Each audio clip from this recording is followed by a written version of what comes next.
Paz do Senhor, meus irmãos. Que Deus abençoe a todos.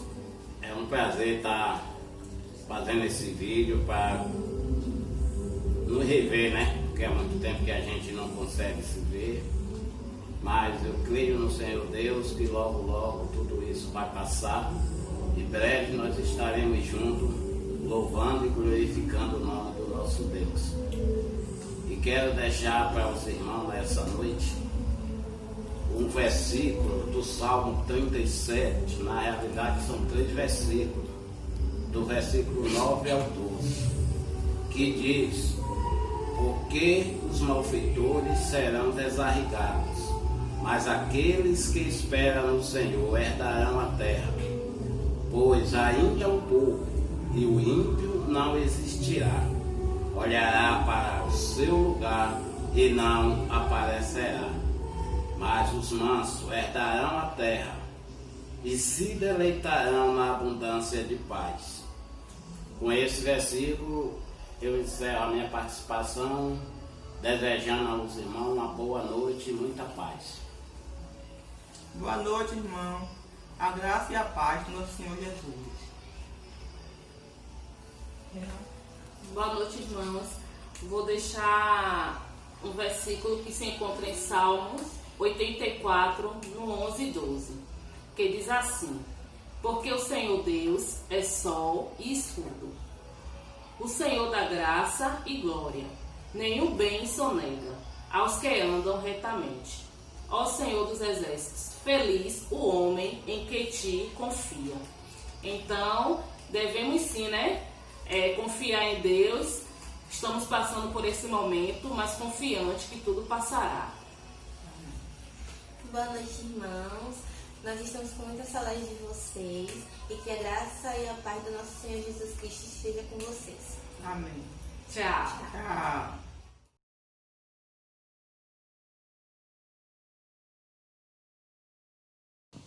Graça e paz, irmãos e irmãs da Igreja Batista Éden, que bom tê-los conosco novamente. Vamos juntos louvar e agradecer o nome do nosso Senhor. Seja bem-vindo também você que nos assiste pela primeira vez. E eu gostaria de fazer um convite para os irmãos. Sábado, dia 1º de agosto, nós vamos estar abrindo as programações do mês da juventude. Vai ter uma live lá no nosso Instagram, o convidado é o pastor Jonathan, e vai acontecer às 21 horas. Então, nós convidamos vocês para essa primeira programação do mês dos jovens, tá bom? Serão muito bem-vindos lá no nosso Instagram, @UniJovemEden. Então, agora, vamos louvar e agradecer o nome do nosso Senhor e ouvir a palavra de Deus no nosso culto. Então, preste o culto ao Senhor aí junto com sua família, cada um em sua casa. Nós vamos começar cantando e louvando o nosso Senhor, Ele que tem o poder para nos salvar, amém?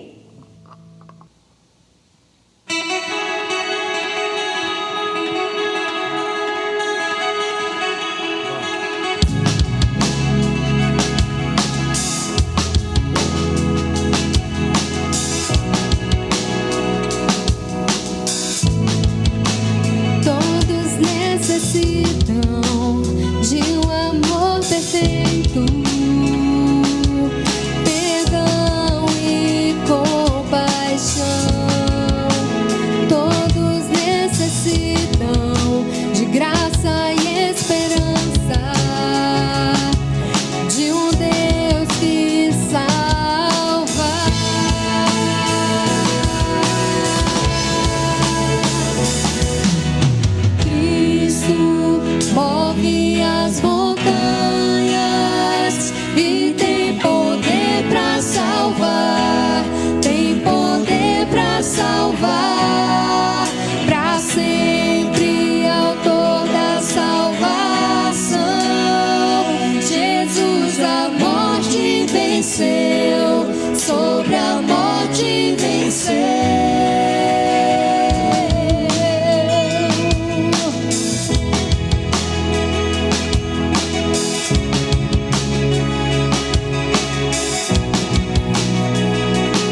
a morte venceu.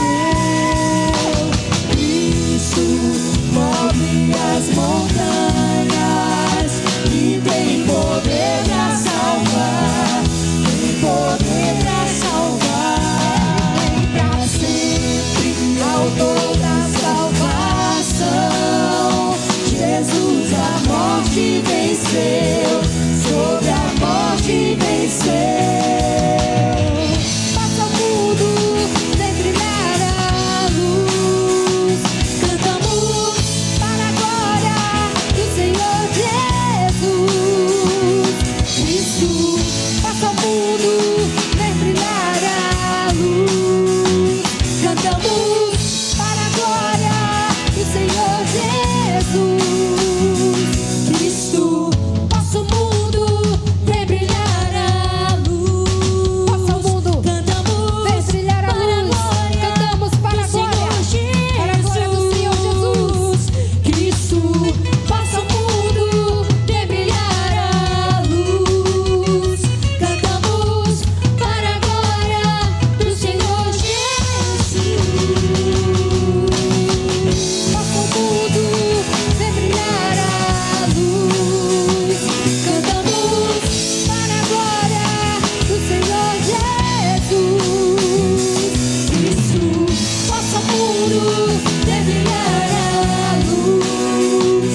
Cantamos para a glória do Senhor Jesus.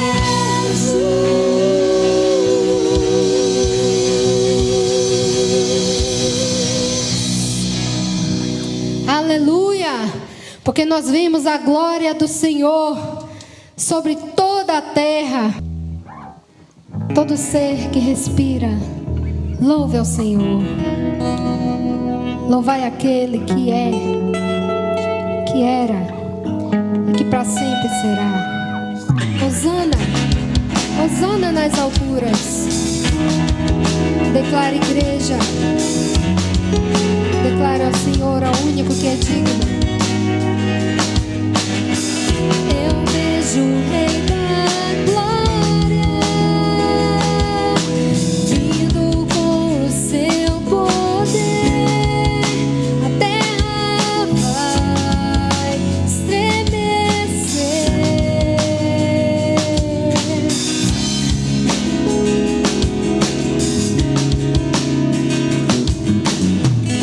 Eu vejo a sua graça, os pecados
Aleluia.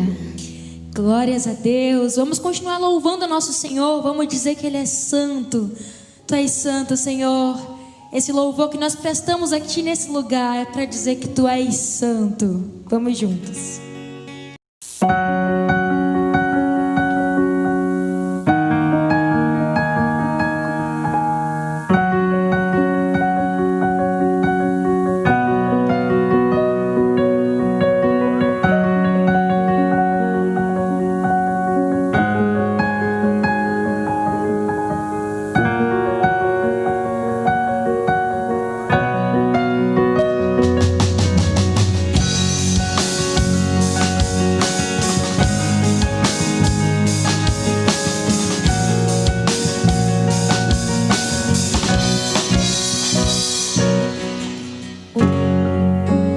Neste lugar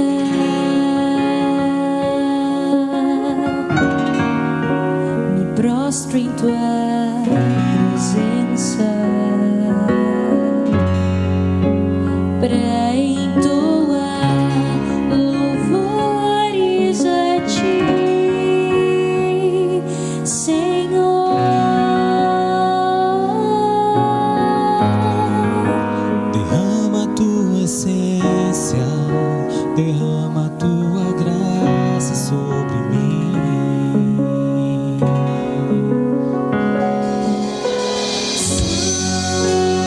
Santo és, Senhor, quero hoje ser usado. Então, enfim, serei por Ti abençoado.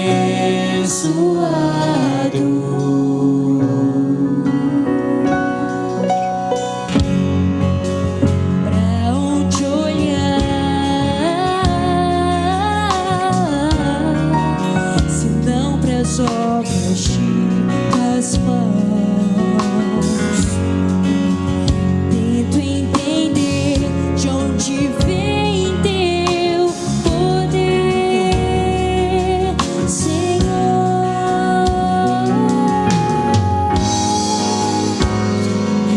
És único, és Senhor de grandes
és o rei do universo, todo ser pertence a ti. Se o mundo não te adora, meu Senhor, eu te adoro.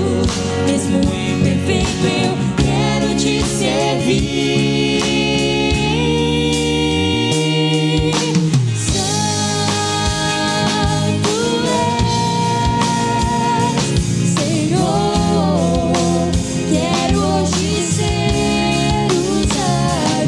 Então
durante esse louvor você possa falar com Deus, com todo o teu ser, se derramar diante da presença do Senhor. Pede perdão a Ele, se humilha diante dEle, para que Ele venha assim executar a vontade dEle na sua vida, que é boa, perfeita e agradável. Nós não temos nada que nós façamos é capaz de pagar aquilo que o Senhor fez por nós, mas devemos ter para com Ele uma vida de obediência, de santidade, nos arrepender a cada dia e buscar uma comunhão com Ele. Por isso pede a Ele: toma meus pensamentos, toma o meu ser. Eu quero te agradar, Senhor, com o melhor de mim. Quero estar sempre contigo por onde eu for. Cante esse louvor e ore ao Senhor com teu Espírito.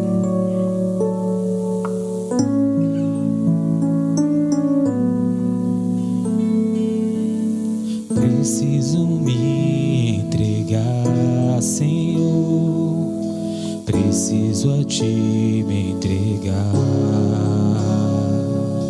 Preciso ouvir Tua voz a me falar.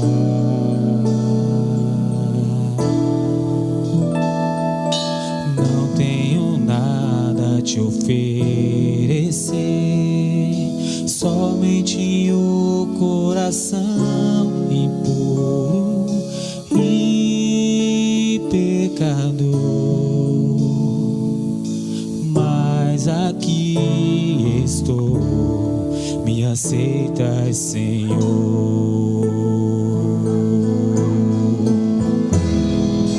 Toma os meus pensamentos, meus dons e meus bens.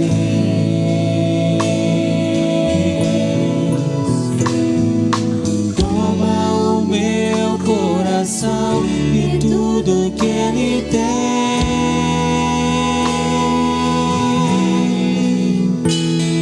Renova, Senhor, teu viver. Derrama em mim teu amor.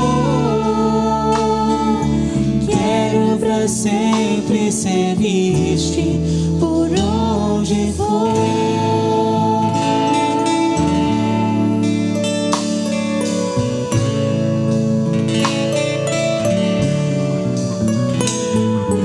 Preciso me entregar, Senhor. Preciso a Ti me entregar. Preciso ouvir Tua voz a me falar. Não tenho nada a Te oferecer, somente um coração impuro e pecador. Mas aqui estou, me aceitas, Senhor.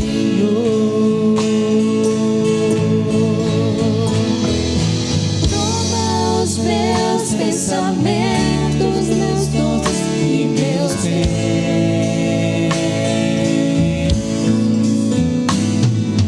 Toma o meu coração e tudo que ele tem.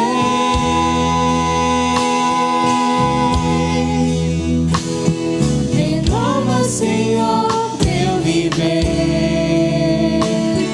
Derrama em mim teu amor.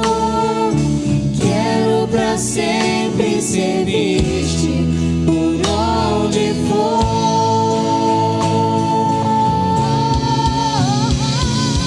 Toma os meus pensamentos, meus dons e meus bens. Toma o meu coração e tudo que ele tem.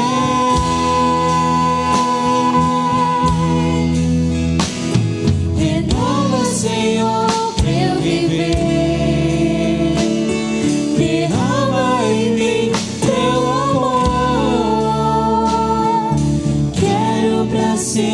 sempre serviste por onde for.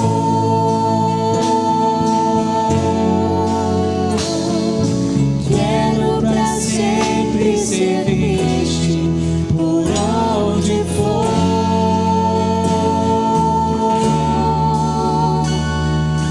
Quero pra sempre serviste por onde for. Aleluia. Que esse seja o nosso desejo. Sempre servir ao Senhor.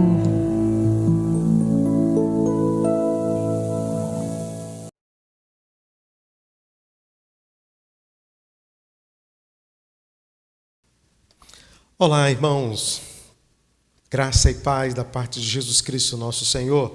Mais uma vez estamos aqui reunidos e, embora cada um no seu lar, podemos juntos adorar ao Senhor. Que bom que você está conosco, que bom que você tem estado conosco algumas vezes e realmente é um prazer, é uma alegria poder ter acesso a você e poder compartilhar a palavra e adorar juntos ao Senhor.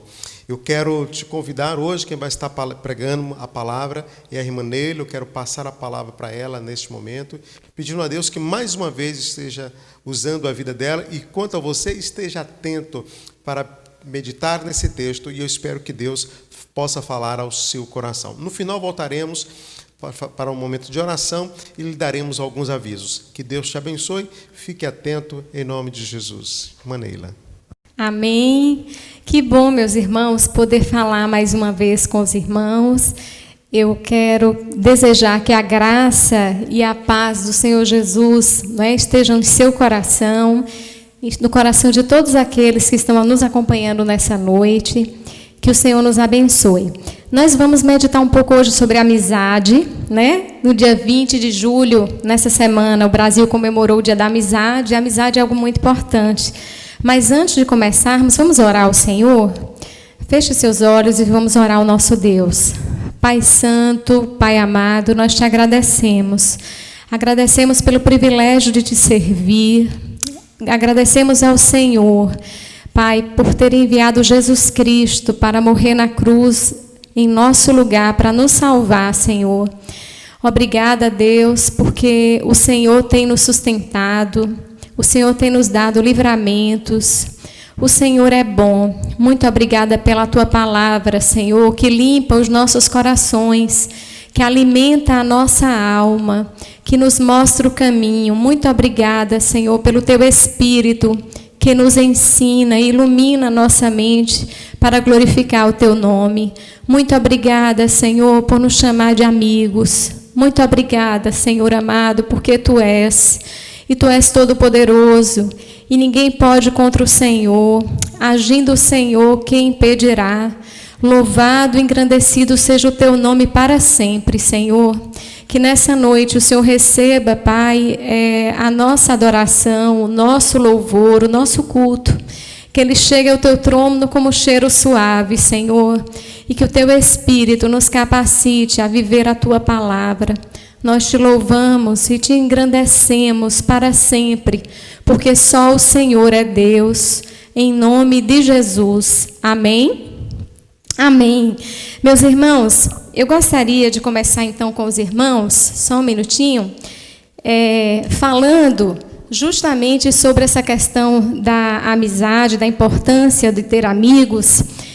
E percebendo, o nosso contexto hoje, de mundo mesmo, não só de sociedade brasileira, tem uma frase do Luiz Saião muito interessante, que ele contextualiza a nossa situação, e aí, infelizmente, meus irmãos, cada vez mais nós temos menos amigos, apesar de todos os recursos tecnológicos disponíveis hoje, não é? E aí Luiz Saião vai dizer que a sociedade secular contemporânea está perdida e confusa em seu individualismo consumista e narcisista, buscando freneticamente a felicidade. Apesar de todo o progresso tecnológico e das facilidades da vida do século XXI, parece que os relacionamentos sociais encontram-se numa crise sem precedentes. E é verdade isso, não é? Apesar de toda a tecnologia que deveria aproximar muitas pessoas, né? Ela me parece que não tem sido suficiente para que nos tornemos pessoas mais amáveis e mais amigas. Eu falo como sociedade. E aí, Provérbios, que é um livro muito interessante das Escrituras, ele vai nos ensinar a valorizar os nossos amigos, investir neles e também fazermos novos amigos. Olha o que diz Provérbios 27. Depois você pode ler todo o capítulo 27 em casa, mas por causa do tempo eu vou escolher alguns versos do capítulo 27. Então, o verso 10, a parte A, diz assim: jamais abandone um amigo, nem o seu, nem o de seu pai.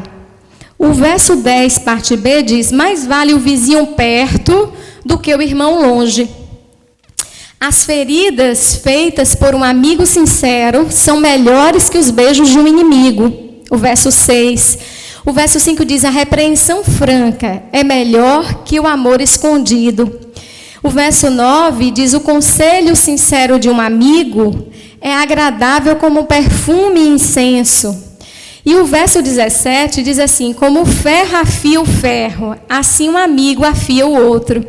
Então, a gente pode perceber nesses textos que uma boa amizade, na realidade, uma amizade sincera, gera crescimento mútuo, saúde e alegria. E como Deus tem falado ao meu coração com esses textos, sabe? Como Deus tem falado que eu preciso cuidar, nutrir, que eu preciso buscar as pessoas que eu amo, mas que às vezes eu estou amando de longe.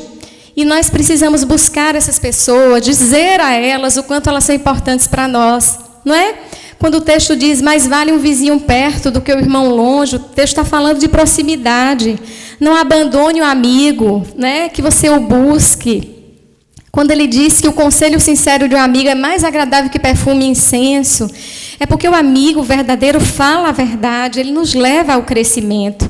Então, a amizade sincera é muito bom, faz muito bem para a saúde, para o crescimento, para a nossa maturação e para a nossa alegria mesmo, né? No entanto, meus irmãos e amigos, há uma amizade que é a mais importante de todas, que a gente não pode abrir mão de jeito nenhum, é a amizade com Jesus Cristo. E para nós aprendermos sobre essa amizade, a gente tem um texto nas Escrituras em que Jesus vai falar sobre isso. Eu quero que você abra a sua Bíblia. Em João, capítulo 15, é um texto conhecido. Evangelho de João, capítulo 15. Vamos ler a partir do verso 1?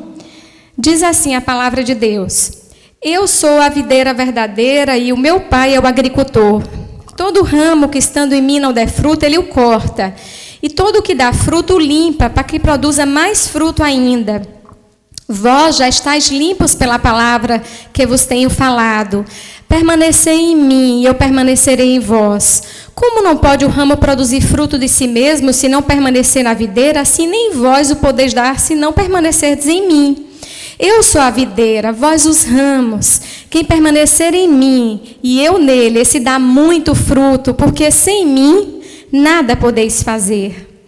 Se alguém não permanecer em mim, será lançado fora, à semelhança do ramo, e secará, e o apanham, lançam no fogo e o queimam.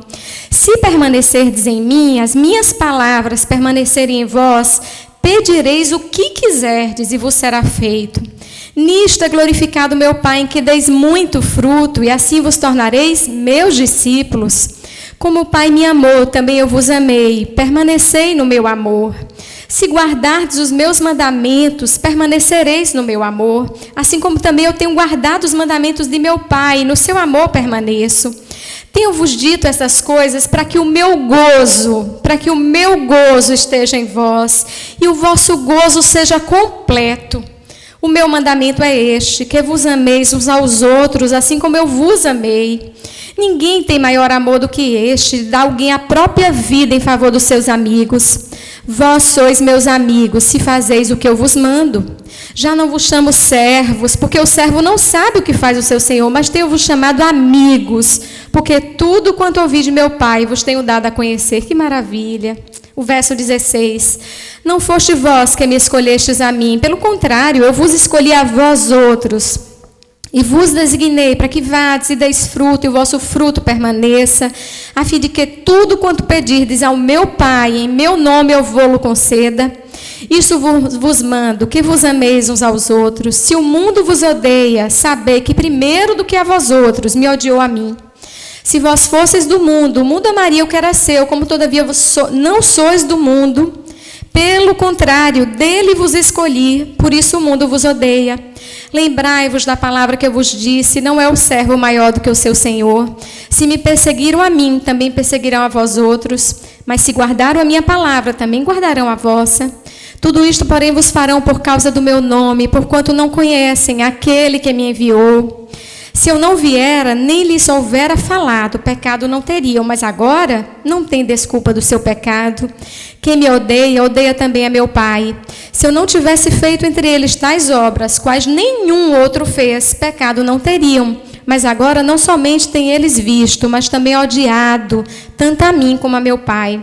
Isto, porém, é para que se cumpra a palavra escrita na sua lei. Odiaram-me sem motivo.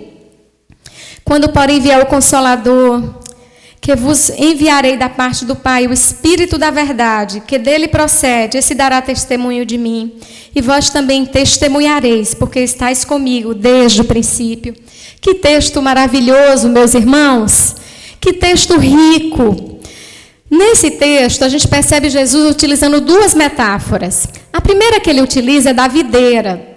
Jesus, nesse texto, vai tratar do estreito relacionamento que ele tem com seus discípulos. Também do relacionamento que os discípulos devem ter entre si. Mas também vai falar sobre a inimizade que o mundo nutre por ele, por Jesus e por seus seguidores. Vejam, o Israel histórico, aquele povo de Deus que ora tinha sido escolhido, em muitos textos ele é comparado à videira. Mas, infelizmente, essa videira se revela infrutífera. Então, Jesus diz que ele e aqueles que são incorporados a ele, os seus discípulos, são a videira verdadeira.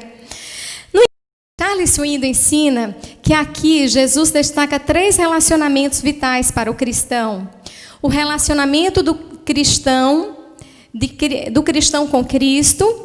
E aí o termo-chave que aparece muitas vezes é permanecer, e a ênfase é na união. O relacionamento do crente com os demais crentes, e o termo-chave aí é amor, e a ênfase é na comunhão. E o relacionamento do cristão com o mundo, infelizmente o termo-chave aí é odiar, e a ênfase é na perseguição. Nessa parábola, Jesus mostra a profundidade da nossa ligação com Ele. Essa unidade, ela é espiritual, mas ela também é moral, orgânica e é vital. Essa união com Cristo já foi ilustrada em outros textos, né? Com outras histórias, com outras figuras. Por exemplo, já foi ilustrada pela união do pastor com as ovelhas. João 10, a cabeça e o corpo, o noivo e a noiva, o fundamento e o edifício. E agora Jesus mostra isso com a videira e os seus ramos. E sobre essa questão do relacionamento do cristão com Cristo, é muito importante destacar alguns pontos. Eu gostaria de falar primeiro que o ramo sozinho, o texto deixa isso muito claro, não é capaz de gerar a própria vida. A vida dele, na verdade, vem da videira. Em outras palavras, é a união vital com Cristo que nos permite dar frutos. Sem essa união, não teremos vida espiritual.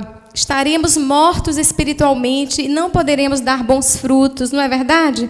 Se esse ramo não estiver ligado à videira, ele está morto e ele não consegue dar frutos. E mais ainda, se o ramo não permanecer em Cristo, não faz parte da videira, não faz parte da família de Deus. De modo que se um crente, uma pessoa que diz que tem fé, que é um seguidor de Jesus, que se considera cristão, não produz bons frutos, é possível que ele não seja um cristão verdadeiro. Ou seja, a ligação com Cristo talvez seja apenas nominal, não real, seja apenas aparente, não é? Na parábola, a gente percebe que Deus é o agricultor, né? E aí, especialmente com a vide, é o viticultor. E o trabalho do viticultor é cuidar da videira, a fim de que seus ramos produzam muitos frutos. Para isso, o agricultor, ele levanta, limpa e poda os ramos. Ou seja, é Deus quem trabalha na vida de seus discípulos. É Deus que trabalha em nossas vidas, a fim de que nós possamos produzir muitos frutos. O termo levantar aí é muito interessante no texto, porque sugere a imagem de um agricultor, irmãos, que se abaixa para erguer um galho. Porque os galhos novos, olha que interessante, eles tendem a ir para baixo e crescer perto do chão. Só que isso é prejudicial à frutificação, porque as folhas ficam cobertas de poeira e quando chove, ficam cheias de lama e mofam. O galho então adoece e fica inútil. Então o viticultor vai com todo cuidado, ele lava aquele ramo, levanta-o e amarra aos outros ramos. E logo, logo, aquele ramo vai começar a frutificar de novo. É o que acontece, por exemplo, quando um cristão cai. Quando um cristão peca, Deus o corrige. A disciplina tem o propósito de levantar o caído, a fim de que ele saia da esterilidade, que ele passe a produzir frutos. Deus não descarta os seus filhos. Aqueles que tropeçam e caem não são lançados fora como uma coisa imprestável, meus irmãos. O projeto de Deus com a disciplina não é provocar dor pela dor, mas é curar, sabe? É restaurar o ramo, a fim de que se cumpra a sua missão e seja feliz. Em relação à poda dos ramos, o viticultor sabe que para a vide dar muitos frutos, é preciso ir contra a tendência natural da planta. Uma vez que a tendência da vinha, olha que interessante, é crescer vigorosamente, muitos galhos, então, precisam ser cortados a cada ano. As parreiras, as videiras, podem ficar tão densas, tão cheias de folhas, que a luz solar não alcança a área que o fruto deve formar-se. E se ela ficar livre, sem o cuidado da poda, a parreira sempre vai ter muita folha e poucas uvas.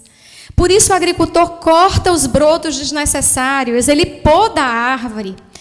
Como viticultor, Deus segue o mesmo processo conosco. Ele corta as partes da nossa vida que nos roubam a vitalidade espiritual, que nos impedem de frutificar. A disciplina, então, aquela ideia do levantar, é para nos corrigir e nos levar de volta para o prumo, para o caminho. A poda é para sermos mais produtivos do que já somos. Deus nos disciplina para darmos fruto. Ele nos poda para darmos mais fruto ainda. Não é lindo isso? A disciplina termina quando nos arrependemos do pecado. Mas a poda só terminará quando Deus concluir sua obra em nós, na glorificação. Então, todos nós passamos pela poda. Interessante é que, com o passar dos anos, aqui para nós que somos crentes mais antigos, é necessário que as podas ocorram com mais frequência. A árvore precisa ser podada com mais frequência, pois sem a poda, essa planta vai enfraquecer e a colheita vai diminuir. João 15, então, no verso 4, Jesus diz assim: permanecei em mim, e eu permanecerei em vós. Como não pode o ramo produzir fruto de si mesmo, se não permanecer na videira, assim, nem vós o podeis dar, se não permanecerdes em mim. Esse texto, então, nos mostra que o segredo para ter uma vida frutífera no reino de Deus é permanecer em Cristo. Porque a vida, meus irmãos, a força, o vigor, a beleza, a fertilidade do ramo está em permanecer no tronco. E nós mesmos não temos vida, nem força, nem poder espiritual nenhum em nós mesmos, não é? Jesus diz em João 15, também no verso 5, sem mim, nada podeis fazer. Não é verdade? Então, permanecer aí no texto significa ligar-se intimamente. Ligar-se intimamente. Deus está muito mais interessado em relacionamento do que em atividades. Ao permanecer em Cristo, você busca, anseia, aguarda, ouve e responde a Jesus. Permanecer, então, significa ter mais de Jesus em sua vida, em suas atividades, em seus pensamentos e desejos. Não é? Algumas pessoas acham que o símbolo da permanência é o ativismo, mas o símbolo da permanência é estar em Cristo, é ter um relacionamento íntimo com Cristo. Tempo para orar, tempo para a meditação na sua palavra, para o serviço também, obviamente. Veja, o propósito principal da vida da videira é produzir frutos. Essa expressão fruto pode ser entendida como tudo aquilo que é feito com origem na fé, em harmonia com a palavra de Deus e com o propósito de glorificar a Deus. Tudo que é feito com origem na fé, em harmonia com a palavra de Deus e com o propósito de glorificar o Senhor. Compreende, então, o fruto aí que Jesus está falando, compreende as motivações corretas, não é? A obediência aos mandamentos, a experiência da alegria, que é uma marca do cristão verdadeiro, a paz, sabe aquela paz que excede o entendimento, o amor, que é uma marca do cristianismo também, o amor de uns pelos outros, e o testemunho diante do mundo, isso é fruto. O fruto, então, é resultado da perseverante dependência que o ramo tem da videira. Se o ramo sair da videira, ele deixa de dar fruto. Porque a força, a vida vem da videira, não é?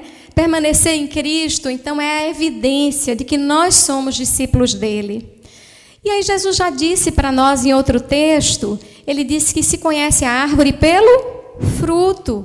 Então, não é coerente uma árvore boa produzir maus frutos, uma árvore boa produz bons frutos. Lembram, irmãos, da experiência da figueira sem frutos?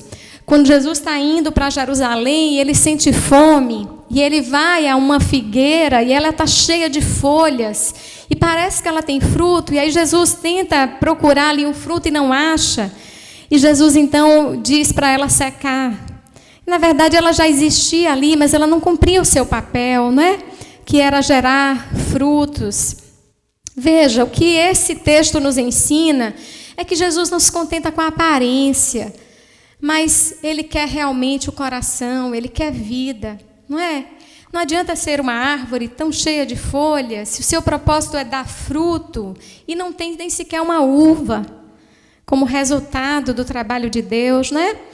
E aí, permanecer em Cristo leva consigo a promessa da oração respondida. Olha que interessante.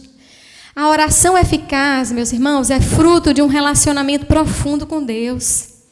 Quando nos tornamos praticantes dos mandamentos do Senhor e o nosso pensar, o nosso falar, o nosso agir são conforme os valores da palavra de Deus, então estaremos verdadeiramente orando em nome de Jesus. E aí nós vamos ter a promessa, a certeza da resposta de oração.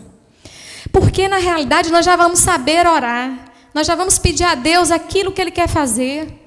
Porque nós estamos andando, sabe, conforme a palavra de Deus. Nós desejamos. Sabe aquele texto que o pastor falou conosco de Filipenses? Que o Senhor opera em nós o querer e o efetuar. Que Ele começa a nos dar o desejo certo e o poder certo para fazer a coisa certa, né? Dá o desejo e o poder para fazer a coisa certa. Então, quando a gente ora conforme a palavra de Deus, algo que é vontade de Deus, certamente Ele vai responder. A permanecer em Cristo leva consigo a promessa da oração respondida. Oh, glória! Permanecer em Cristo também é o caminho da alegria. O texto que nós lemos, o verso 11, na Nova Versão Transformadora, diz assim, ó: eu lhes disse essas coisas para que fiquem repletos da minha alegria. Sim, que sua alegria transbordará. O texto, na Revista e Atualizada, fala sobre o gozo, que o meu gozo esteja em vocês. Quando a gente permanece em Cristo, a gente produz fruto, e o Pai é glorificado, e aí uma alegria extraordinária e cheia de glória enche o nosso coração. É a alegria de Jesus. Esse texto deixa claro isso, é a alegria de Jesus compartilhada conosco, porque nós estamos em Cristo, porque nós estamos andando conforme a vontade de Cristo. João, ainda, aí do verso 12 a 17 que nós lemos, Jesus vai usar uma outra figura, e aí é onde eu quero falar com os irmãos, que ele diz: agora vocês são mais do que servos, vocês são meus amigos. Ele falando com seus discípulos. E nós somos amigos de Cristo. Todos nós podemos ser amigos de Cristo. Basta que possamos reconhecer que só Jesus Cristo é Senhor e Salvador, e possamos entregar a nossa vida a Ele, segui-lo, não é? Nós nos tornaremos amigos de Cristo. E ele diz aí nesse texto, do verso 12 a 17, o meu mandamento é este, que vos ameis uns aos outros, assim como eu vos amei. Ninguém tem maior amor do que este, de dar a alguém a própria vida em favor dos seus amigos. Vós sois meus amigos, se fazeis o que vos mando. Já não chamo servos, porque o servo não sabe o que faz o seu senhor, mas tenho-vos chamado amigos, porque tudo quanto ouvi de meu Pai vos tenho dado a conhecer. E aí ele termina no verso 16 e 17, não foste vós que me escolhestes a mim, mas eu, pelo contrário, eu vos escolhi a vós outros, e vos designei para que vades e deis fruto, e o vosso fruto permaneça, a fim de tudo quanto pedides em meu nome, eu vou-lo conceda. E isto vos mando, que vos ameis uns aos outros. Então Jesus aí nesse texto, ele vai falar sobre a amizade, ele vai falar de novo, vai enfatizar de novo esse estreito relacionamento entre ele e os seus verdadeiros discípulos. E ele diz, a evidência dessa amizade é o amor e a obediência. Jesus repete aqui a mesma ordem dada em João 13, que o pastor até leu no domingo passado, 13:34, quando ele falou sobre o novo mandamento. Mais uma vez ele reafirma que o amor entre os discípulos precisa ser sacrificial. Quem ama, meus irmãos, se dispõe a dar a sua vida pelo outro. 1 João 3,16 diz assim, nisto conhecemos o amor, que Cristo deu a sua vida por nós, e devemos dar a nossa vida pelos irmãos.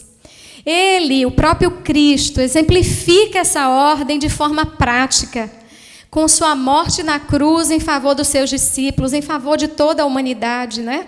Jesus, na verdade, de forma prática, ele é o exemplo desse amor. E essa foi a maior demonstração do amor de Deus, do amor de Jesus pela humanidade. Aquela crucificação foi para nos salvar, foi para nos dar a vida eterna. O amor não consiste, então, apenas em palavras. Sabe aquele povo que diz eu te amo, mas é incapaz de se sacrificar pelo outro?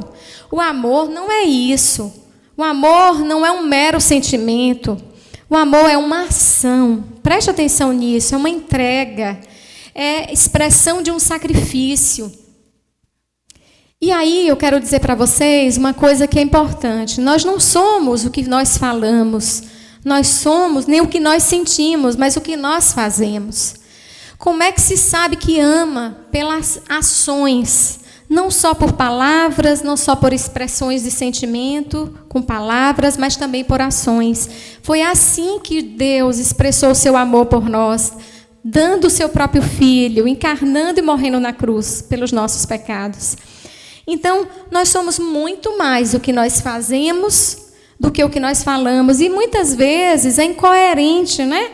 Essas duas coisas, a possibilidade de falarmos uma coisa e fazermos outra. Então, o que prevalece mesmo, o que é verdade, o que revela a nós mesmos é o que nós fazemos, irmãos. No verso 14, Jesus diz assim, vós sois meus amigos se fizerdes o que vos mando. Eu fiquei pensando nesse texto. Eu disse, mas como assim, gente? Como assim vocês só serão meus amigos se vocês fizerem o que eu vos mando?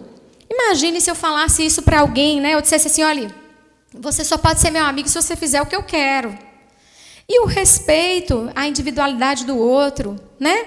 E eu fiquei me perguntando sobre esse texto, mas o que Jesus quis ensinar aqui é que a amizade sobre a qual ele está falando é um relacionamento de compromisso com os mesmos valores, com os mesmos propósitos de vida. Por isso, ninguém pode dizer que é amigo de Deus sem obedecer a sua palavra. Veja, o que Jesus está dizendo é o seguinte, nós escolhemos os nossos amigos. A gente não escolhe a família que nasce, a gente pode não escolher os colegas, mas os amigos nós escolhemos, não é verdade? Então, eu também escolhi os meus amigos, e os meus amigos que eu escolhi, eu usei como critério que eles tenham os mesmos valores. E não é assim com você também? Você seria amigo de uma pessoa que contrariaria completamente os seus valores? Claro que não. É isso que Jesus está ensinando, que, na verdade, os amigos dele podem ser conhecidos porque eles têm os mesmos valores. Porque o comportamento deles parece com o de Jesus. Porque eles pensam parecido com o que Jesus pensa. E aí, essa obediência não é o que nos torna amigos, mas é o que caracteriza-nos como amigos. O que nos tornou amigos de Deus foi o sacrifício de Cristo na cruz, que nós reconhecemos. E escolhemos, não é, receber Jesus em nosso coração como Senhor e Salvador e segui-lo nessa vida. Isso nos tornou amigos. Quem rompeu a inimizade com Deus foi o próprio Jesus, que é o nosso Salvador. No entanto, nós somos quem são os amigos de Deus? Quem são os amigos de Jesus? São aqueles que têm os valores dele. Então, essa amizade, na verdade, não é o que nos torna, essa obediência, me desculpe, não é o que nos torna amigos, mas é o que nos caracteriza como amigos. Compreendeu? E Jesus, então é muito estranho alguém dizer assim, eu sou amigo de Jesus, Jesus é meu amigão, mas anda completamente contrário à palavra de Deus, não está nem interessado no que Deus diz que é correto, não está nem aí para o que o Senhor fala. Como pode ser amigo de Deus essa pessoa? Como Deus pode ter essa pessoa como amiga? Você precisa olhar para a sua vida, eu preciso olhar para a minha vida, a gente precisa ver se as nossas características, de fato, elas nos caracterizam mesmo como amigos de Jesus. Porque ele diz que vós sois meus amigos se vocês fizerem o que vos mando, se vocês cumprirem, seguirem a minha orientação. Jesus diz que o amigo é diferente do servo. E é mesmo, porque o servo normalmente serve por obrigação, não é? Nós podíamos trocar essa palavra por empregado, por escravo. Servia por obrigação muitas vezes. Mas o amigo serve por amar. É diferente mesmo. Jesus compartilha com seus amigos os seus planos mais íntimos, não é? A sua obra, os seus sentimentos, as suas motivações. Jesus compartilha ali com os discípulos, não é? O seu projeto de vida, ele divide com os discípulos, não é? Os seus anseios. Não é verdade? Os amigos de Jesus têm mais do que a palavra de Jesus, eles têm a companhia de Jesus, eles têm o coração de Jesus com eles. Então, ser amigo é muito mais do que ser servo.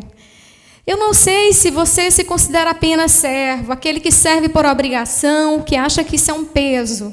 Mas é muito bom quando o relacionamento ele amplia, ele amadurece para um relacionamento de amizade, não é? Com Jesus. João 15, indo já para o final, do 18 a... João 15, 18, na verdade, 16, já o capítulo 16, de 1 a 4, Jesus nos alerta sobre uma coisa muito importante. Ele diz que os amigos do mundo seriam odiados, os amigos de Deus, de Cristo, desculpa, os amigos de Cristo seriam odiados pelo mundo. E isso corrobora, isso na verdade é confirmado por outros textos, como Tiago, que é irmão do Senhor, declara em Tiago 4:4, que quem quiser ser amigo do mundo, constitui-se inimigo de Deus. João, também o evangelista, diz que quem amar o mundo, o amor do Pai, não está nele. Isso está em 1 João 2,15. Agora, Jesus deixa claro que os discípulos seriam odiados pelo mundo pelo fato de tão somente serem seus amigos. O mundo nos odeia porque pertencemos a Cristo, porque o mundo odeia a Cristo. O mundo aqui que eu estou falando não é a natureza criada, é o mundo sem Deus. Essa organização é oposição a Deus e, por essa razão, oposto também ao seu povo. O mundo, na verdade, ele não nos odeia necessariamente, mas odeia Cristo em nós. Jesus chama a atenção dos discípulos para que eles não se assustem, porque eles seriam presos e mortos, né? Por causa só do fato deles serem amigos de Jesus, porque o mundo odiava Jesus. E quando o apóstolo Paulo, por exemplo, vocês lembram aquela história linda do caminho de Damasco, quando o apóstolo Paulo recebe aquela revelação de Jesus, né? E a pergunta ali é que o apóstolo Paulo estava indo para Damasco para maltratar os cristãos, e aí Jesus chega para ele e diz: Saulo, Saulo, por que me persegues? Jesus não pergunta assim: Saulo, por que você está indo perseguir aquelas pessoas lá? Ele diz: Saulo, Saulo, por que você me persegue? Na realidade, Saulo perseguia Cristo na vida dos discípulos. Embora dizia que adorava a Deus, mas perseguia Cristo.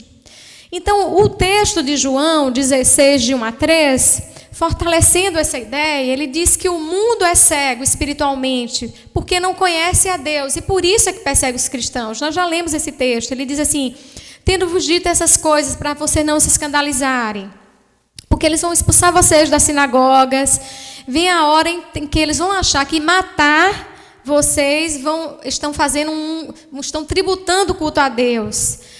Isto farão porque não conhecem o Pai nem a mim. Então, essa perseguição, ele diz, é fruto da cegueira espiritual. É porque eles não me conhecem. E eles não conhecem a Jesus. Eles não conhecem a Deus, nem conhecem Jesus. E por isso eles perseguem vocês. Quando João escreveu esse evangelho que nós lemos, meus irmãos, foi no final do século I.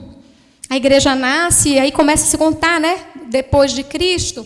No final do século I, a igreja já estava sofrendo uma severa perseguição já pelo Império Romano. E nesse tempo, muitos crentes da Ásia Menor, onde João morava, já haviam abandonado a fé por causa da perseguição. O apóstolo Paulo, nesse tempo, já havia sido decapitado por causa do evangelho. E Pedro já havia sido crucificado. Então, era um momento tenso. D.A. Carson diz que o maior perigo que os discípulos de Jesus enfrentarão em relação à oposição do mundo não é a morte, não, mas é a apostasia. É que, quando vem a perseguição, os cristãos abandonem a fé. Eles venham ser apóstatas. Esse é o maior perigo. O perigo não é a morte, porque a morte para o cristão é dormir para a eternidade, para ressuscitar. O cristianismo é, ainda hoje, a religião mais perseguida do mundo. O mundo ainda odeia Cristo. Esse mundo que eu falo sem Deus, né? Várias ideologias, várias filosofias, várias formas de viver que são contrárias à vontade de Deus. São contrárias à luz de Cristo. E é por isso que ainda se persegue tanto a igreja. Esses dias eu estava vendo num dos jornais, TV aberta, não sei se é verdade aquela informação, mas dizendo que uma senhorinha não recebeu um auxílio na China porque ela se declarou cristã. E que os cristãos não estavam recebendo auxílio, os cristãos pobres daquele país não estavam recebendo auxílio pelo fato de serem cristãos. E muitas outras coisas mais nós temos ouvido sobre a igreja perseguida. Isso ainda é uma realidade muito forte em nossos dias. Né? Existem perseguições também veladas, que nós vivenciamos também aqui no Brasil. Na verdade, a Igreja de Cristo, ela sofre perseguição desde o seu nascedouro, desde o início. Os primeiros a perseguirem a igreja foram os judeus. Aqueles que deviam acolher o Cristo, o Messias, são os primeiros a perseguirem a igreja. Mas sabe, irmãos, o que eu acho tremendo é que a perseguição que começou ali em Jerusalém, após a morte de Estevão, que está lá em Atos 7, não fez a igreja retroceder. Ao contrário, como um vento impetuoso espalha as sementes, a perseguição espalhou os discípulos. E aí o texto de Atos 11, 19 a 26 vai falar que exatamente isso. Então, os que foram dispersos por causa da tribulação que sobreveio a Estevão se espalharam até a Fenícia, Chipre e Antioquia, não anunciando ninguém a palavra, senão somente aos judeus. Alguns deles, porém, que eram de Chipre e de Cirene, que foram até Antioquia, falavam também aos gregos, anunciando-lhes o evangelho. E a mão do Senhor estava com eles, olha que lindo, e muitos crendo se converteram ao Senhor. A notícia a respeito deles chegou aos ouvidos da igreja que estava em Jerusalém, e enviaram até aquele lugar, Antioquia, Barnabé. Tendo ele chegado e vendo a graça de Deus, alegrou-se, exortava a todos que com firmeza no coração permanecessem no Senhor, porque era um homem bom, diz o texto, cheio do Espírito Santo e de fé. E muita gente se uniu ao Senhor, e partiu Barnabé para Tarso, à procura de Saulo. Tendo encontrado, levou-o para Antioquia, e por todo um ano se reuniram naquela igreja, e ensinaram numerosa multidão. Em Antioquia, foram os discípulos a primeira vez chamados de cristãos. Ao serem dispersos, meus irmãos, os cristãos não se acovardaram, não, mas eles saíram pregando a palavra de Deus. Você entendeu? A perseguição veio ali em Jerusalém, depois da morte de Estevão. Então, os cristãos foram para a dispersão. Eles foram, na verdade, o que a gente chamou de diáspora. Eles foram dispersos pelo Império Romano. E onde eles chegaram? Eles pregaram a palavra do Senhor. E eles começaram a pregar aos judeus. Mas depois veio um grupo e começou a pregar também aos gregos. Ou seja, o evangelho foi se expandindo também para os gentios. Esses evangelistas anônimos, por causa da diáspora, então avançaram até a Fenícia, Chipre e Antioquia. E Antioquia era a capital da província romana da Síria. Ali, meus irmãos, havia uma grande população judaica, com cerca de 500 mil de habitantes por aí. Era a terceira maior cidade do Império Romano, depois de Roma e Alexandria. Era uma cidade bela e cosmopolita. Justo Gonzalez chega até a dizer que Antioquia era um centro para a troca de ideias, culturas, costumes e religiões. Por isso, Antioquia era um lugar favorável para se pregar o evangelho, né? Porque se havia uma certa tolerância ali com pensamentos diferentes. E aí, judeus helenistas que se converteram a Cristo, eles vieram a Chipre e Cirene, eles vieram de Chipre e Cirene, melhor dizendo, e foram para Antioquia e começaram a pregar ali o evangelho. Também aos gregos, dando início, então, ao trabalho entre os gentios. Em Antioquia nasce uma igreja muito interessante. É uma igreja multirracial, é uma igreja multicultural. É uma igreja que vai levar e vai liderar a obra missionária no mundo daquela época para os gentios. Essa igreja, diferente um pouco da de Jerusalém, não tinha barreiras culturais, não tinha aqueles escrúpulos judaicos, né? Pode ou não pode falar com gentios? Essa igreja não tinha isso. E Deus mostra a sua aprovação daquele trabalho, porque a mão do Senhor estava com eles, como nós lemos, e houve muitas conversões ali. É nesse contexto que entra em cena um homem que vale a pena se inspirar, que é Barnabé. Ele é o protagonista da expansão missionária. Atos 13, do capítulo 13 de Atos a 28, você vai ver lá o evangelho chegando aos confins da terra. A promessa que foi feita em Atos 1:8, registrada melhor em Atos 1:8, que diz assim: recebereis poder ao descer sobre vós o Espírito Santo, e assim vocês serão minhas testemunhas, tanto em Jerusalém como em toda a Judéia e Samaria até os confins da terra. Estava se cumprindo ali, naquele momento. E Barnabé, ele é a pessoa que a igreja de Jerusalém escolhe, porque ele tinha algumas características muito interessantes para enviar para Antioquia, para dar continuidade àquele trabalho, fazer a expansão ali do trabalho missionário. Sabe, Barnabé é um exemplo de vida, ele me inspira muito. Ele é o tipo de gente que investe em gente, que gasta o tempo investindo em outras pessoas. Se o mundo estivesse cheio de Barnabé, certamente o mundo seria melhor. Atos 4, 32 a 37, fala da postura de Barnabé, de como ele vivia, e como a comunidade cristã do primeiro século vivia. Eu queria ler só esse texto para terminar com vocês. Diz assim, da multidão dos que creram, era um só o coração e a alma. Esse texto é lindo, não é? Ninguém considerava exclusivamente sua nenhuma das coisas que possuía, tudo, porém, lhes era comum. Com grande poder, os apóstolos davam testemunho da ressurreição do Senhor Jesus, e em todos eles havia abundante graça, pois nenhum necessitado havia entre eles, porquanto os que possuíam terras ou casas, vendendo-as, traziam os valores correspondentes e depositavam aos pés dos apóstolos. Então se distribuía a qualquer um, à medida que alguém tinha necessidade. José, a quem os apóstolos deram o sobrenome de Barnabé, um apelido, que quer dizer filho da exortação, filho da consolação, era levita, natural de Chipre. Como ele tinha um campo, ele o vendeu e trouxe o preço e depositou aos pés dos apóstolos. Veja, a Bíblia sempre economiza adjetivos quando vai falar de gente, de pessoas.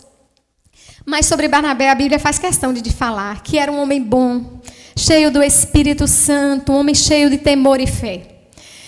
A ponto dos apóstolos dizerem, olha, seu nome não parece muito, suas características não parecem muito com José, você parece mais com Barnabé. Porque Barnabé é filho da consolação, é aquele que tem uma espiritualidade diferenciada, aquela pessoa que estava vazia de si mesma e cheia do Espírito. Sabe, Barnabé era alguém que sabia dar força aos outros, que trazia pessoas para perto. Era filho da exortação, aquele que encoraja. E aí me parece que Barnabé descobriu o seu dom, e o dom dele era esse, era encorajar, aconselhar, exortar as pessoas. E ele investe em pessoas. Ele parece-me que descobriu a vontade de Deus para a vida dele, utilizou os dons dele para a glória de Deus. E aí eu te pergunto, e você, meu irmão? Você já sabe quais são os dons, qual o dom que Deus te deu? Você os tem utilizado para a glória de Deus? Barnabé era um homem generoso, ele era um doador. O texto diz que ele tinha um campo, ele decidiu doar para dividir com os irmãos. Veja, com a dispersão, os irmãos perseguidos perderam seus bens, eles estavam sem casa, morando em outras cidades. Então a igreja se reúne para apoiar esses irmãos. E Barnabé é um dos que vende uma propriedade que tinha para ajudar os irmãos. Os testemunhos de hoje são diferentes, né? Os testemunhos de hoje são, olha, eu comprei um campo e mais um campo, eu tenho mais um campo. É interessante, né? Mas o testemunho de outrora fez com que aquela igreja caísse na graça do povo. Ele queria ser bênção, sabe, na vida das pessoas, tornar a vida delas mais feliz.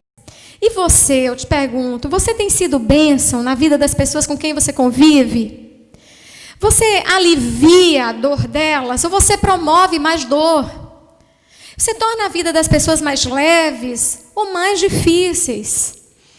Luiz Saião afirmou que a capacidade de servir a Deus no reino está muito relacionada com o nosso índice de generosidade.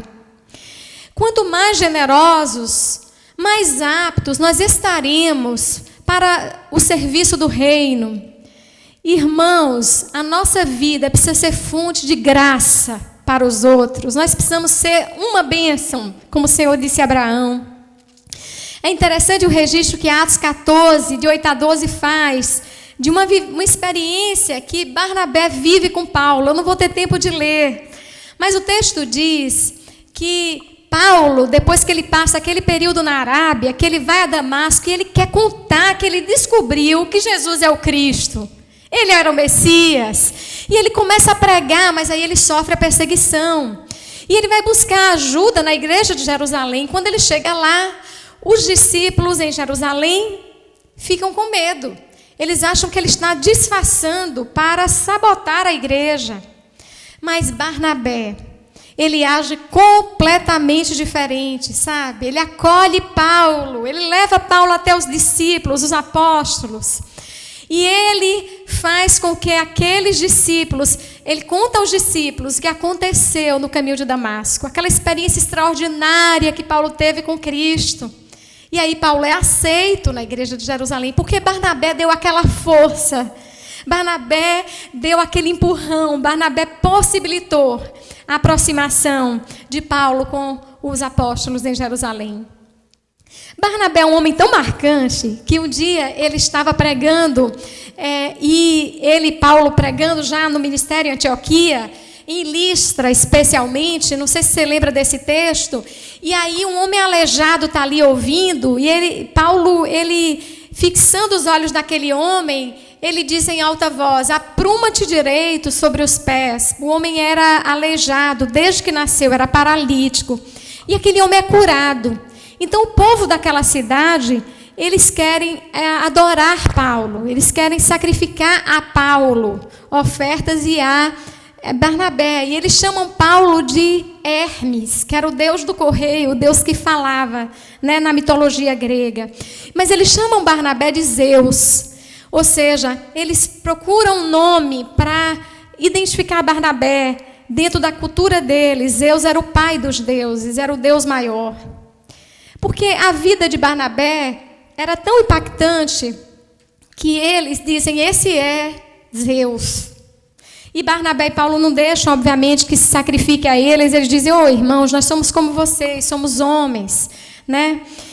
Sabe, meus irmãos, o ministério que nós exercemos para o Senhor, o serviço, tem muito a ver com a vida que nós temos com o Senhor. A vida de Barnabé era a base de sustentação para o seu ministério. E ele foi crescendo paulatinamente no ministério. porque ele foi usando os dons que Deus o deu para a glória de Deus e para a edificação de pessoas. E dom é para isso, dom é para multiplicar, é para doar. Quando nós utilizamos de forma correta, com motivação certa os nossos dons, nós não sabemos onde Deus vai nos levar. Barnabé não tinha noção de quem era Paulo, de quem seria Paulo no futuro, que Paulo seria o maior bandeirante do Evangelho, não é? Talvez o maior apóstolo de todos os tempos. Barnabé não sabia, mas ele exerceu o dom dele com fidelidade a Deus. E o Senhor usou a vida de Barnabé grandemente para abençoar a vida de Paulo. Barnabé vai buscar Paulo, como a gente leu em Tarso. Paulo passa mais ou menos 10 anos, acreditam, em Tarso. Depois que ele é perseguido ali no início, ele vai a Jerusalém. Jerusalém também ele é perseguido. E aí ele volta para Tarso. E ele passa uns 10 anos lá, no anonimato. Mas Barnabé sabia do chamado de Paulo e ele quis introduzir Paulo no serviço do reino. Sabe, ele acreditou e ele foi, deu a oportunidade a Paulo. Ele foi buscar Paulo em Tarso e disse: como a igreja de Jerusalém me deu a obra em Antioquia, eu quero, Paulo, que você vá comigo. Eu quero dividir com você esse privilégio de servir. E é muito interessante, porque Barnabé era esse homem entusiasmado com a obra de Deus. Ele não queria obstáculo cultural nenhum para aquelas pessoas se aproximarem do Evangelho. Muito pelo contrário, ele se alegra com o que Deus estava fazendo ali. E ele investe na vida de Paulo de uma forma incrível, a ponto de Paulo poder atuar, não é? E depois, livremente, as pessoas poderem reconhecer que, de fato, ele havia se convertido. Eu vou dar uma puladinha aqui por causa do tempo, né? E aí eu gostaria já de terminar com vocês dizendo que Barnabé é um amigo que todos gostariam de ter, né? Alguém que sentia felicidade em fazer os outros felizes. Essa felicidade que a gente falou no início, essa busca de uma sociedade egoísta pela felicidade, ela é uma busca que, na verdade, não tem eficácia, porque para ser feliz a gente precisa fazer as pessoas felizes. Ninguém é feliz sozinho, né? É justamente fazendo o outro feliz que nós vamos nos tornando mais felizes. E eu queria concluir que nós começamos a falar sobre a importância da amizade com as palavras de Jesus. Jesus disse assim, que Mateus registrou no capítulo 7, verso 12. Ele disse assim, ele deu uma lei que a gente diz que é a lei áurea dos relacionamentos. Tudo quanto, pois quereis que os homens vos façam, assim fazei o vós também a eles, porque esta é a lei e os profetas. Jesus estava dizendo, olha, eu posso resumir a lei toda e todos os profetas, dizendo a vocês, se vocês amarem a Deus e amarem ao próximo como a si mesmos, está cumprida a lei. Se vocês querem que os outros tratem vocês bem, tratem eles bem. Tudo quanto, pois quereis que os homens vos façam, assim fazei o vós também a eles, porque esta é a lei e os profetas. Veja, se todos nós fizéssemos o que Jesus nos ensina, certamente a vida seria melhor, nossa vida seria muito mais feliz, você não acha? E aí eu te pergunto, como é que você tem tratado as pessoas que você convive? Você tem tratado as pessoas como você gosta de ser tratado? Porque essa é a base. Você precisa pensar sempre nisso. Se eu gosto de ser tratado bem, com respeito e amor, eu preciso tratar assim as pessoas, que Jesus me ensinou isso. Então eu quero dizer para vocês um conselho para finalizar. Não abra mão dos seus amigos. Sabe, tem amizades tão boas que nós fizemos lá atrás e que por causa da distância natural da vida, da mudança, não é?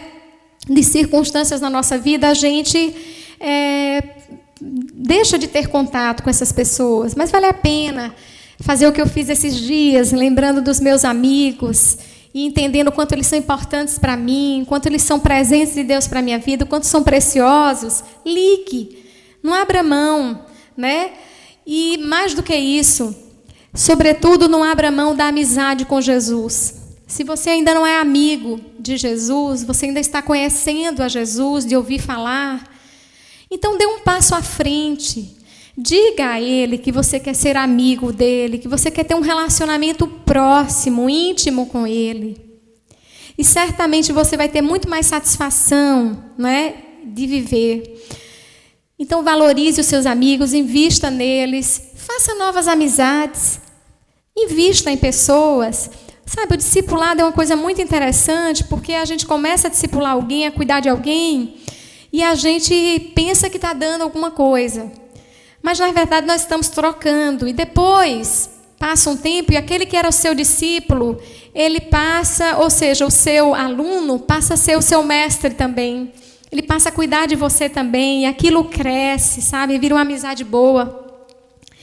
Então, nós precisamos valorizar os nossos amigos, investir neles, lembrar deles. Enquanto eu estou falando, eu acho que você está lembrando de algumas pessoas que você precisa ligar, que você precisa, pelo menos agora de uma forma distante, né? Não pode ser presencialmente, mas pode ligar e fazer discípulos, fazer novos amigos.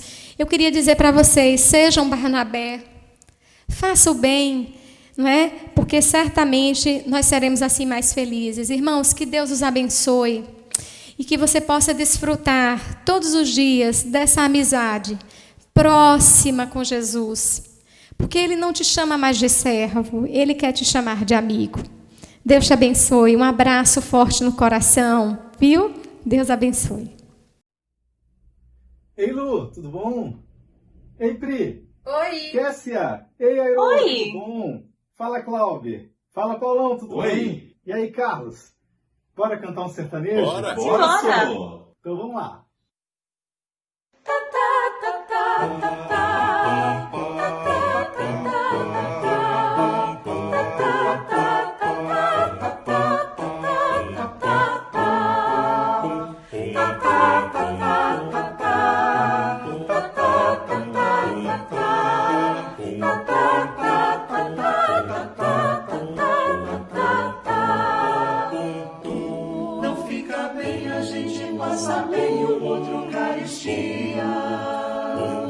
Ainda mais quando se sabe o que fazer e não se faz. Como fruto do amor de Cristo, fruto do seu compromisso, vendeu o homem o que tinha e repartiu. Era seu nome Barnabé, natural de Chipre, também chamado de José das Consolações, homem bom e piedoso, cheio de fervor e fé, homem de Deus. E quando Saulo converteu-se a Cristo, lhe faltou amigo, alguém que fosse companheiro, fonte de consolo e abrigo. Como fruto do amor de Cristo, fruto do seu compromisso, foi um homem procurá-lo, dando-lhe a mão. Era seu nome Barnabé, natural de Chipre, também chamado de José das Consolações, homem bom e piedoso, cheio de fervor e fé, homem de Deus. Quando a igreja se espalhou para todo canto que havia, por providência assim por mão de Deus chegou a Antioquia. Precisando de um pastor de almas, mesmo de um pastor de homens, foram procurar aquele que qualificou. Era seu nome Barnabé, natural de Chipre, também chamado de José das Consolações, homem bom e piedoso, cheio de fervor e fé, homem de Deus. Era seu nome Barnabé, natural de Chipre, também chamado de José das Consolações, homem bom e piedoso, cheio de fervor e fé, homem de Deus. Ta ta ta ta ta ta ta ta ta ta ta ta ta ta ta ta ta ta.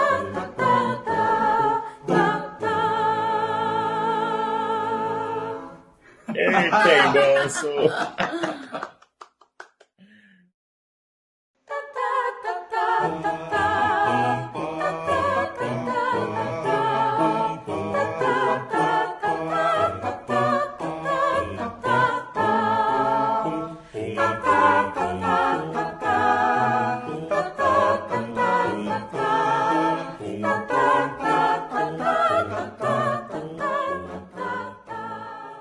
Graças a Deus que temos sido abençoados por esta palavra, abençoados pelo Senhor Jesus. Foi Ele que semeou esta palavra aos nossos corações e como nós somos abençoados por esse cuidado, por essa ação cuidadosa, maravilhosa do Senhor nas nossas vidas, né? Eu queria lhe convidar nesse momento para um momento de oração. Aquilo que você ouviu fez sentido para a sua vida? Você entende que Deus tem lhe dado presentes como este, de bons amigos, boas amigas ao longo da sua vida? E esse é o momento de você compartilhar desse melhor amigo, Jesus, com as outras pessoas, né? Então, quem sabe, hoje ainda, ou durante essa semana, vai ser um tempo de você orar por esses amigos, fazer um contato com eles, perguntar para ele quais são as necessidades dele, porque você quer compartilhar, quer orar por eles. Diga isso, compartilhe, né? Compartilhe um texto bíblico com ele, aproxime esses amigos cada vez mais de Jesus. Vamos orar? Gracioso Deus e Pai, em nome do Teu Filho Jesus, eu me dirijo a Ti em oração, apresentando a minha vida, apresentando a vida de cada amigo, de cada irmão, de toda a Igreja Batista Éden, que esteve durante todo esse tempo cultuando ao Senhor e refletindo sobre essa palavra, conferindo cada texto das Escrituras e deixando o seu próprio coração aberto para que o Senhor ministre. Então eu te peço, Deus, completai uma obra graciosa, poderosa, restauradora na vida de cada uma dessas pessoas que nos ouvem. É o que nós pedimos, é o que nós desejamos e declaramos a bênção do Senhor sobre eles. Aos enfermos te pedimos cura, aos necessitados provisão, aqueles que estão porventura sem paz ao coração, pedimos, dá-lhes a paz que o Senhor prometeu, ó Jesus, a dar como nenhum lugar no mundo pode dar, a paz que excede todo entendimento. Então traz paz a esse coração. Aqueles que estavam com insônia, permita uma boa noite de sono. Aqueles que estavam com o coração inquieto, traz bonança, traz esperança, traz paz. Ao desempregado eu te peço, oh Deus, traz provisão, uma porta de emprego, um trabalho, a condição de sustentar a sua família de forma digna, Senhor. E diante do mundo, diante da realidade que nós temos vivido, eu te peço, trazei livramento, guardai cada um deles, eis de forma esperançosa, na graça, na glória do Senhor, em nome de Jesus, em nome de Jesus. Amém. Estamos finalizando esse nosso encontro. Quero lembrar a você 4 coisas importantes. Você foi chamado para ser bênção de Deus na vida de outras pessoas. Então, seja bênção.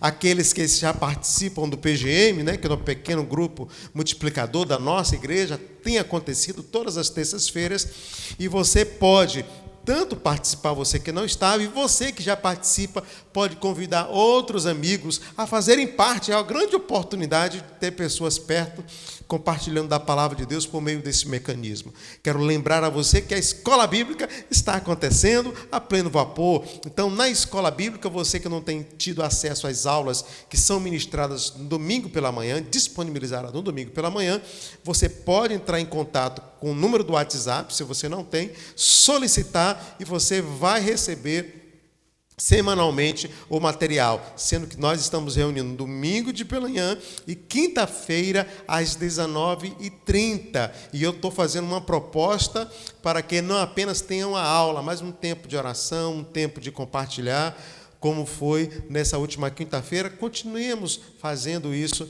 nas próximas quintas, né? Aproveitando os encontros que nós tínhamos às quintas-feiras, estamos mantendo aí essas atividades. Lembrando aos irmãos que domingo pela manhã, sempre das 8 às 11 horas, nós estamos com as portas da igreja aberta, do templo da igreja aberta, para acolhimento, para oração. Não temos o culto, não temos a reunião, mas você pode vir sim ao templo e ter um tempo de oração. Nós não estamos tendo o culto coletivo no templo, mas nós estamos aqui para assistir os membros, para acolher as doações, os donativos que os irmãos trazem para abençoar outras famílias e assim continuarmos seguindo no reino de Deus, o propósito de Deus na face da terra. Estamos impossibilitados da reunião pública, coletiva, mas não estamos parados, não vamos continuar parados, vamos batalhar a oração, vamos continuar evangelizando, vamos usar os mecanismos disponíveis para que continuemos sendo bênção na vida de outras pessoas, tá bom? Então, que Deus te abençoe, que você não falte, não deixe de participar dos PGMs, da Escola Bíblica e também dos encontros de quinta-feira, que é transmitido também pelo Meet, tá bom? Então, entre em contato. É importante que você entre em contato para você receber o link e você ter acesso às atividades do domingo de manhã e também da quinta-feira à noite, tá bom? Deus te abençoe, lhe dê paz, uma semana maravilhosa da parte de Deus, o nosso Senhor, em nome de Jesus. Que o amor de Deus, nosso Pai, que a graça do Senhor Jesus Cristo continue de forma maravilhosa sobre a tua vida, desde tua casa, tua família, em nome de Jesus. Um abraço, um beijo no coração e até os nossos próximos encontros. Se você foi abençoado por esta palavra, você pode compartilhar para que outros também possam, assim, receber e meditar sobre essa palavra que foi pregada. Deus te abençoe.